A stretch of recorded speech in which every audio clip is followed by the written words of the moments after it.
to make hair growth spray at home with carrot and aloe vera juice.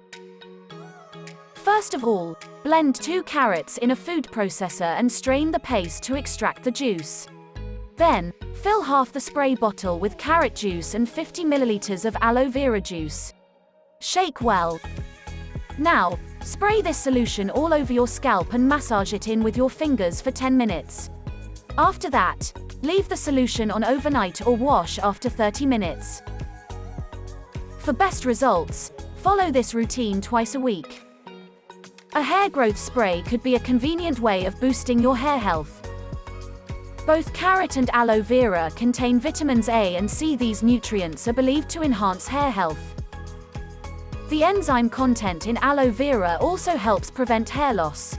These enzymes achieve this by protecting the scalp from any disease. This simple spray-on solution may work wonders in improving hair health. Hope you did get some value out of our today's video.